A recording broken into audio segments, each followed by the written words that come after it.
అసోసియేషన్లో యాక్టివ్గా ఉన్నారు బాగా, మా అసోసియేషన్లో. మా అసోసియేషన్ సంబంధించి ఏం జరుగుతుంది? మొన్న ఈ మధ్య సోషల్ మీడియా పైన యుద్ధం ప్రకటించారు మీరు అసోసియేషన్ తరపు నుంచి.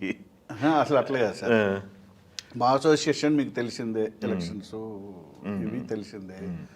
సోషల్ మీడియా పైన నేను అడిగింది ఏంటంటే, ఈ పెద్ద పెద్ద యాక్టర్స్, గ్రేట్ యాక్టర్స్, వాళ్ళ పేర్లు వద్దు, వాళ్ళు చనిపోయారని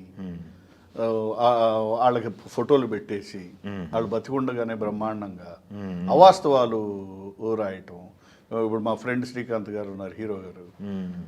ఆయన బ్రహ్మాండంగా ఉంటే ఎక్కడో ఏదది యాక్సిడెంట్ అయ్యారు అని, ఎక్కడో దీని దగ్గర దొరికారు అని ఆయన ఇంట్లో ఉన్నాడు. అటువంటి అవాస్తవాలు చాలా, ఒక్కొక్కళ్ళు చాలా డిగ్నిఫైడ్ ఫ్యామిలీస్, పెద్ద ఫ్యామిలీస్, ఎంతో కష్టపడి పాపం వాళ్ళు బిల్డ్ చేసుకొచ్చిన దీన్ని ఒక్క రోజులో మేము ఇట్లాంటిది స్మాష్ చేయొద్దు అనేదే కానీ. సో ఇదే రిక్వెస్ట్ చేసింది. ఓకే.